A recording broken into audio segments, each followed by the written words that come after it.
Hey, hi everyone. Okay, so I'm pretty tired. A little bit overworked, and definitely need a day off. But I have been pondering and thinking for the past couple of weeks, but even more recently in the past few days,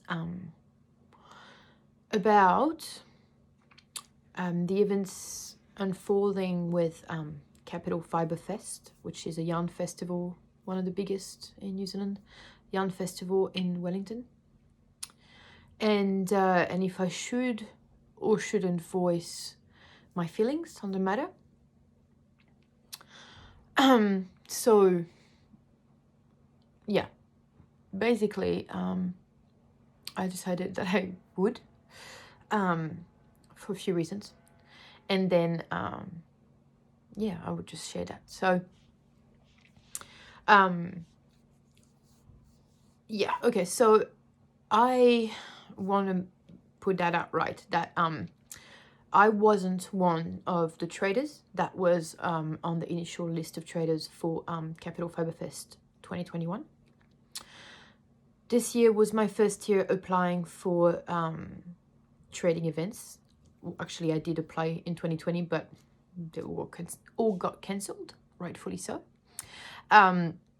Anyways, so, you know, some of you might consider it not my place to talk about this. However, I do have a connection to the events unfolding, and either way, I just think it's important, so I will talk about it. So for those of you who are relatively new here, first of all, thank you for being here. I might have met a couple of you at Warfest a couple of weeks ago for the first time, or you might just simply stumble upon this platform and you might not know what I'm about to say. But basically, I have tried throughout my journey as a sole trader and a person with a brand to be as transparent with my ethics and morals as possible. I have taken stances by the past. I have voiced my opinion by the past. Many of you know that, about other things very much related to this. And you can probably find a couple of highlights on my Instagram profile about it. Anyways, so, you know, yeah, that bears the question, was it necessary for me to once again speak about that? But to me, the answer is yes, for a few reasons, as I said. So I'm gonna get into it now. Sorry, I'm a bit slow today. As I said, I'm a little bit tired. Right, so as I said, I wasn't initially invited to participate as a trader in Capital Fibre Fest. I did apply. So I applied for 3 festivals this year. I applied for Warfest, Auckland.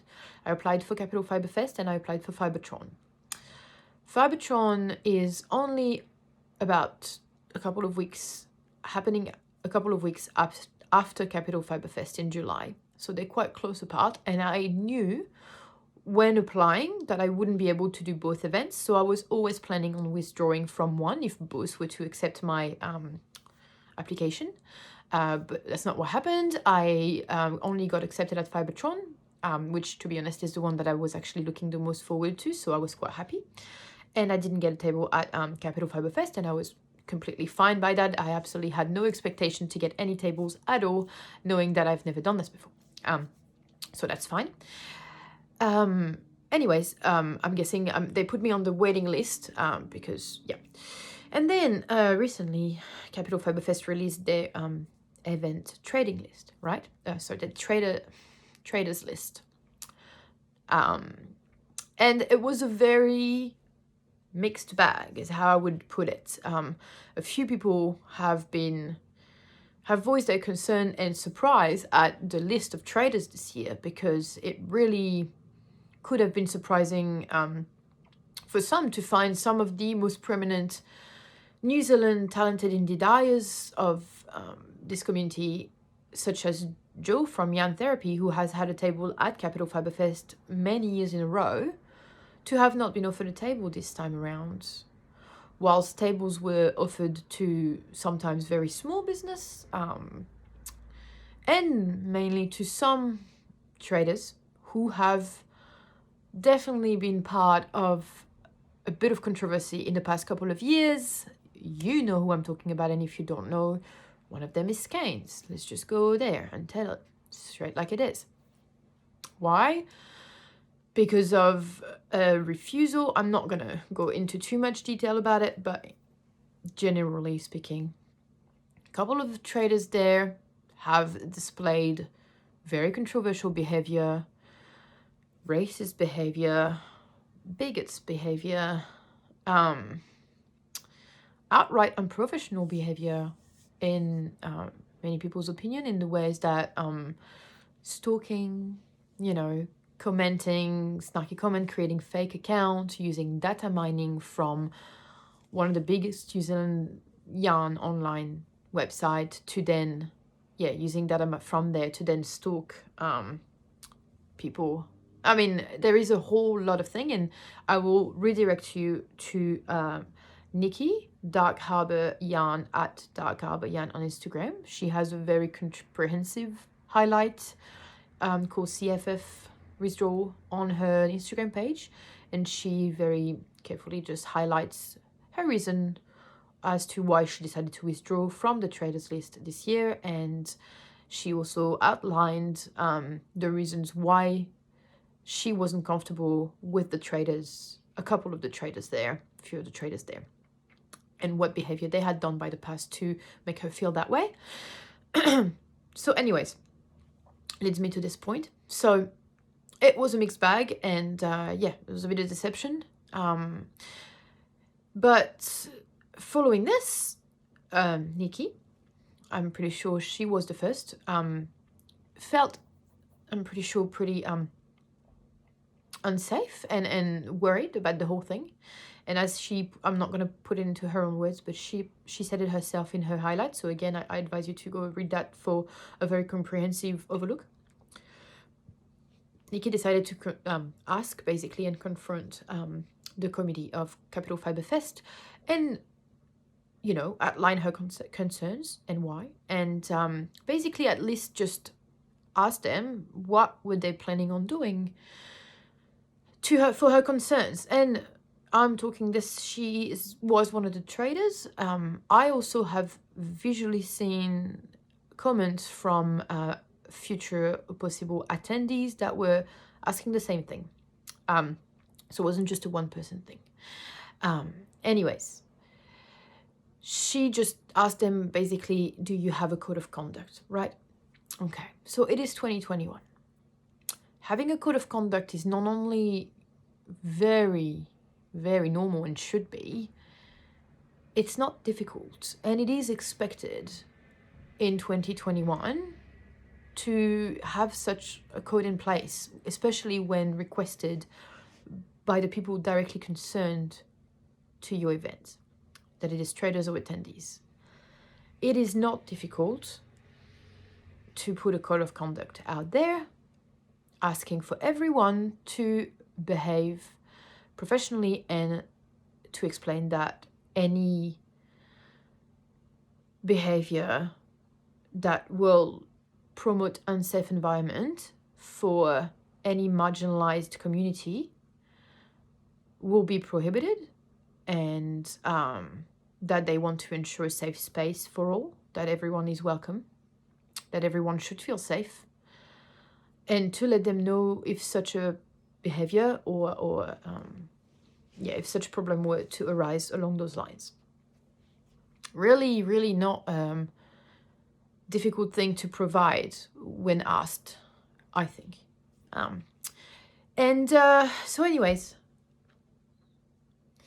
they just didn't, in my opinion, and I think others clearly now as well, they just didn't react how I guess they should have, or how, I mean, again, I would love to hear any reasons why someone would refuse to put a code of conduct in 2021 when asked for one. What is the one reason you can tell me of why you wouldn't want to make it very clear to everyone that they are welcome and that they are safe and they will be protected under your guidance by a general, again, guidelines? Like, I just do not understand why anyone, let alone a massive event, would want to go against that. I just do not understand. It's beyond me. Yeah. So this is the main problem, right? Okay. So from there, Nikki, as I said, confronted them. They replied with a very, in my opinion, unprofessional and a non-empathetic response to her concerns. And basically just said that they were expecting everyone to be professional and that there was no reason to put such a code out there because that's what they expect of traders and people of the like, and that's fine. And that they acknowledge her stance as a LGBTQI friend, not they respect and follow her stance, not that they agree and will look into it. Right? Because at the end of the day, Nikki only asked them to at least look into it. There was absolutely no berating of any kind. It was a very carefully outlined email that she had sent, outlining the reasons of her concerns, why, and just asking a simple question: what are you guys planning to for us to feel a bit better about all of this, you know? And to not be heard about this, to not feel like you can voice that without being basically told that it's too much to ask. Not that that's what they said, but that's how they make it seem. Yeah, it just goes above my comprehension. So obviously that was not a good look for them. And Nikki withdrew from her application as a trader. She just decided that she was not going to trade. But she made it very, very clear that that was her decision and her decision only. That at no point was she intending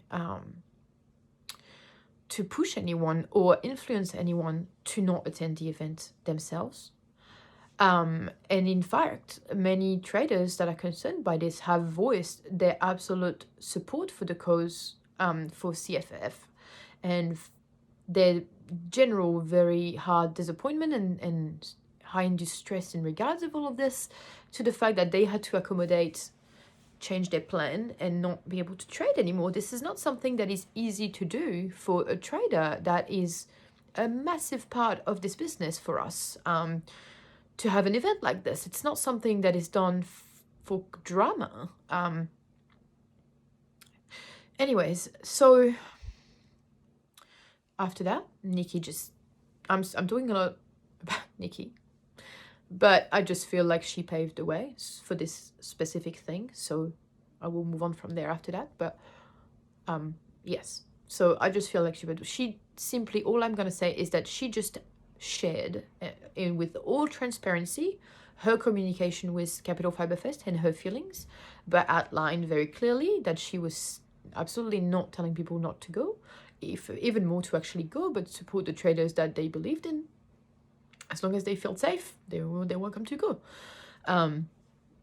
That should be completely fine and allowed by any means for someone to feel this way and not safe and anxious about the whole thing and wanting to withdraw, and there shouldn't be any shade thrown at that person for doing so, whatever their reason may be, even more if their reasons are completely legitimate. So after Nikki shared this and withdrew, many more traders have left CFF this year and withdrew their application. If I'm not mistaken, there is about 10 traders. I could be wrong. There's about 10 traders, I think, who have withdrew their application because of visualizing how this whole thing unfolding and realized that this wasn't what they wanted to be associated with, and they just didn't feel comfortable anymore going there as a trader and supporting the events, and therefore withdrew. We're talking like about 10 traders. There were about 45 traders planned initially. That is a little bit less than a quarter of their traders. That is a big chunk. That's a big chunk.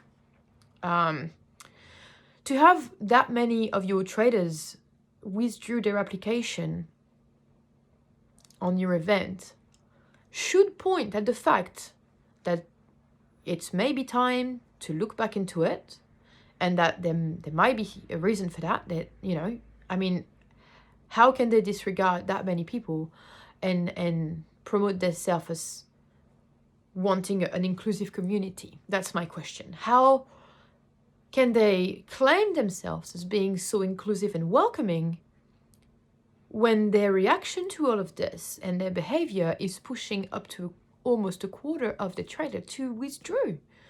And for them not to then take a second look and decide to take actions based on that is very telling of their intention. And so after this is when I come into play, right? And this is why I decided also to voice all of this, even though I was really not sure I was going to, because honestly, you guys, it's not fun to do this. I am exhausted, and the last thing I want to do is put myself out there once again. I mean, most people that I've been following for a long time know exactly where I stand on this matter, and I shouldn't have to keep doing this. And I want to, though, and that's why, I want to and I don't want to. I don't want to because it's extremely taxing, and because it sucks that I have to, that we're still there, that we're still having to do this. But I want to, because there's no way that I can't just let that go by and sit there without saying anything. It annoys me, it frustrates me, it angers me, it disappoints me, and I just think it's so important to keep spreading that information and keep making people aware of what's going on, so that if you were not in the loop, if you've witnessed some of it but you can't find information, it can be very frustrating. Well, now you know, and you can make your own decision. And by all means, do. No one is going to judge you upon what you do. This is just me. This is my brand. This is my identity. And as I said before, and I will say again, I don't mind if I lose all my followers for speaking up and standing up for what I believe. That is more important to me. That a few people feel safe around me. The minority feels safe on my platform or at any events I might be part of around my circle is what I mean. It is more important to me than to have a majority of people that do not care or feel the other way. I'm sorry, I'm again rambling. Anyways, so I come into play because, so after a few of the traders removed their application, Capital Fiberfest then went into their waiting list and sent me a lovely email, which I will share in my stories after this. So just sent me an email basically being like, hey, you're on our waiting list. We have room that's been freed. Could you let us know if you would like to attend this year? Please and thank you. Pretty much to the point like this. Well, it wasn't like we're so happy to offer you a spot because we finally have some room for you. How exciting. It was very much, it wasn't very enticing, to be quite honest with you. It was to the point though, so I'm sure they sent the same email to a group of traders, to all traders on the waiting list, and we're just waiting to see what caught, trying to fill in the gap. And I honestly didn't reply because, I knew it was coming. I have nothing to say to that, so I didn't reply. As I said, even if they had done right, I am already booked in Fibretron 2 weeks after that, and this is my plan, and I'm not gonna not go to Fibretron for Capital Fibre Fest. So there was absolutely no really good reason for me to actually engage or reply with this, so I just let it go. But about a week ago, maybe 2 weeks ago, just before I went to Warfest, I think, they sent me another email. And they sent me an email that was basically like pressing me for paying my fee for the table and pressing me to choose my my Kai option, my food option. You know, I'll share the email, but it was basically like, hey, this is a polite reminder to pay your fee ASAP if you want to secure your spot. Also, can you please let us know what you want to eat on the day? And I was very confused by that. At the time I just took a photo and I was like, oh, I kind of laughed. I was like, what? I had never said I was going to come to your event. I haven't even replied to your last email. So I don't know if this email, I'm assuming, was probably automated to the whole waiting list again, and whoever hadn't replied, they just probably just bounced. But I find that really weird that they would then press people that haven't replied to their email, almost assuming that they were gonna come and it was about time to pay the money. You know, I just found it rude. I know it sounds silly because it's a big event and it was probably just a generated email for the whole traders list, and yeah, we don't necessarily expect everyone to communicate directly. However, that's what happened with the other event I went to. I got to talk to the organizer of Warfest and call them if I had any question, and they were here and there whenever. And I just feel like it's very odd for them to have just assumed that I was going to turn up and it was time to press me for my fee. It's not a big deal. But it was kind of funny at the time. Now, that's almost the end of this video. But I will say, the latest thing that's happened, which was for me the drop in the bucket that made me go, all right, maybe it's time to say something. Because up to now, I've just been letting it go, not engaging. But then again, I've witnessed throughout this whole time, like, people asking them about their code of conduct and being outrightly ignored on their Facebook page. Yeah, like leaving a comment unanswered for 6 weeks. They could just answer, no, we don't have a code of conduct. It's very wishy-washy. It's very untransparent. And yeah, they're basically just ignoring anyone asking them to not necessarily comply, but to just be clear with their policies here. No one asked Capital Fibre Fest to get rid of the traders that were problematic.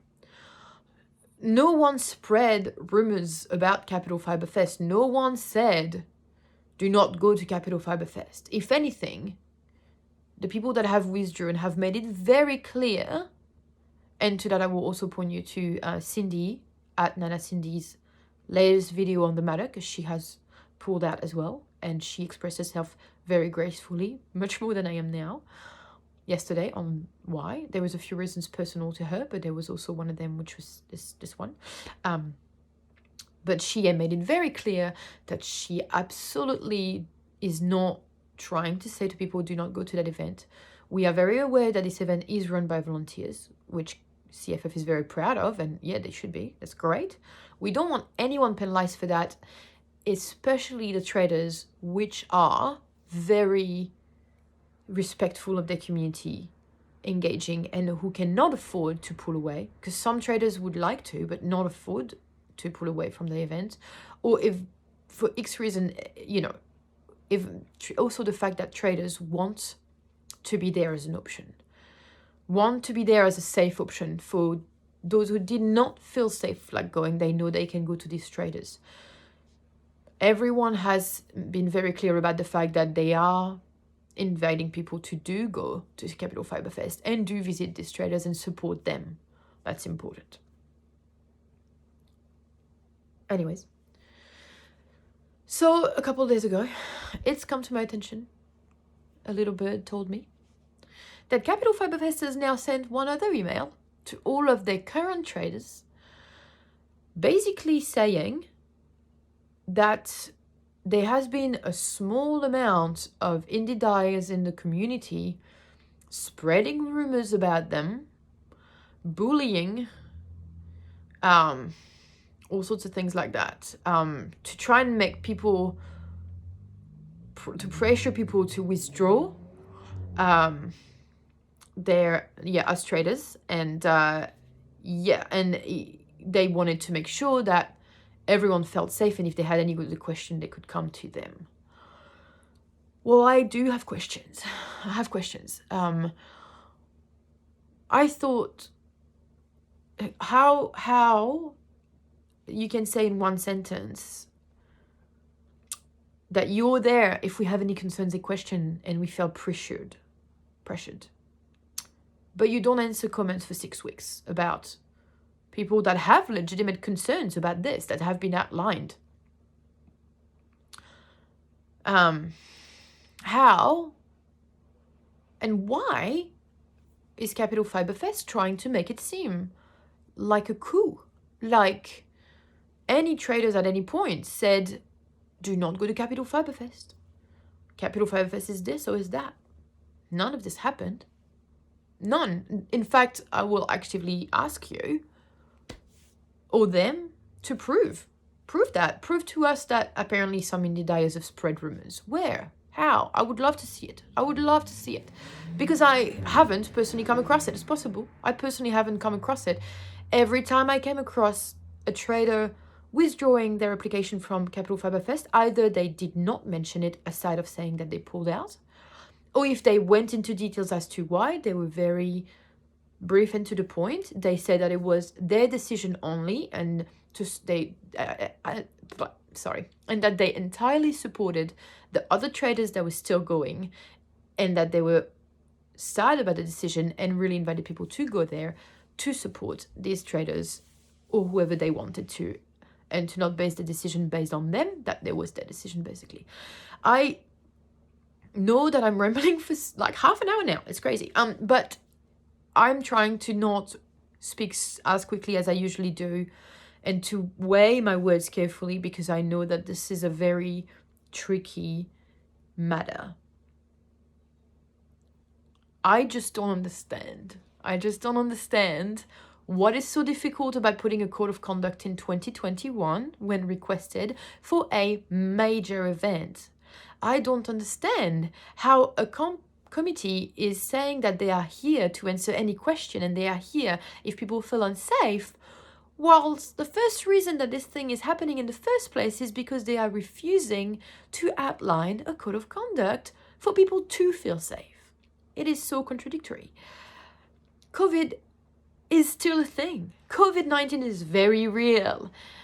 It is happening today. It's only a year old. It's a major event. There's going to be hundreds of people packed into one room.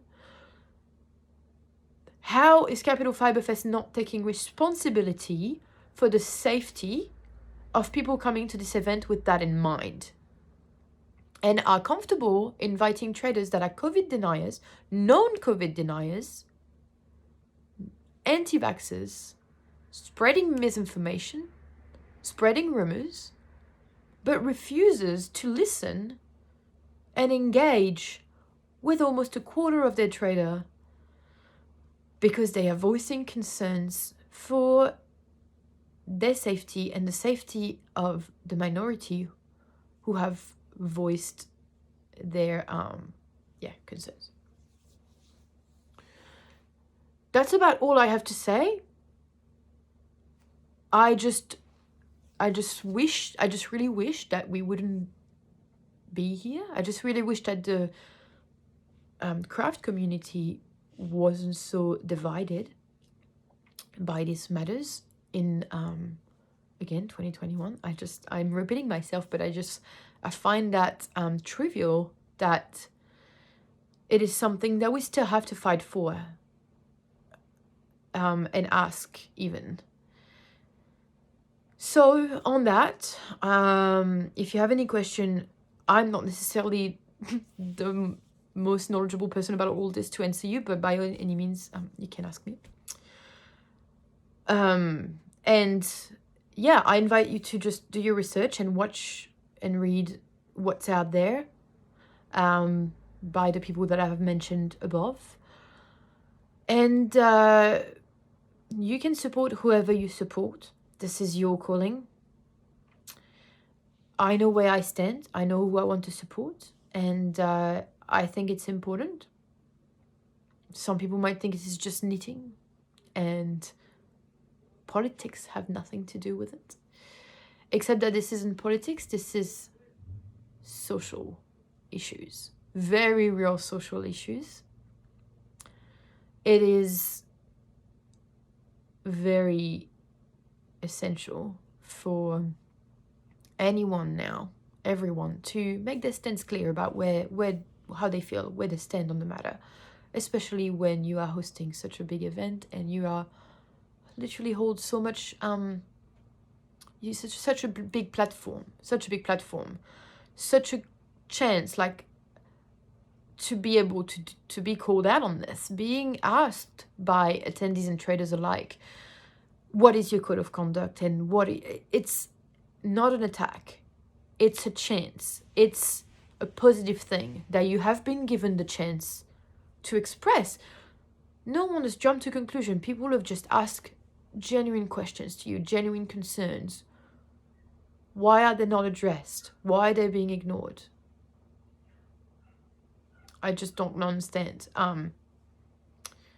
why they feel like they don't owe this to all the people who have asked and all the people who don't have the energy to ask anymore. I'm sorry for whoever has been affected by this, directly or indirectly. It sucks. It really, really does. I know it's affecting me too, but I'm definitely not in the pit of it, that's for sure. So anyways, this is all I had to say for today. So yeah, again, I'm going to be very clear. I invite all of you to go and attend Capital Fibre Fest in July. Please do. Think about the more important things, which is supporting the traders that matter. Think about those traders who have worked really hard to be there, traveled, spent so much time organizing this, and how heartbreaking it would be for them to have no one turn up. So I do invite you to go. I do. If you agree with me and if you think this is not okay behavior, all you can do is support who you want to support and who deserves your support and your money. And you can do that it's pretty easy. Just go to the traders you like. If you're not sure where they stand, you can have a quick look through their social media or website. There might be a code of conduct there. If there isn't, if you're not sure, you could always just ask them. You can ask people. Feel free to ask people. Do not stop asking people. It's not because some people react this way to it that it shouldn't be asked. It should be asked. We should keep asking. There is absolutely no reason not to voice where you stand on these issues. If people come and buy from you as a trader, and they're asking you, now I'm rambling too much, but basically I just think it's not that big of a deal, and it shouldn't be difficult at all to be supportive. God damn it. Yeah, I'm gonna go because I'm gonna get angry. So I hope that this made sense. I am very sleep deprived, very tired, and I need a day off. But I did have to say all this. I wanted to. So on this, I'm gonna go away. And yes, I hope I didn't hurt or offend anyone by all of this. And if I have, I'm very sorry. And please feel free to come and talk to me. and we can talk about it. We all should be able to talk about it together. Yeah, okay, thanks guys, bye.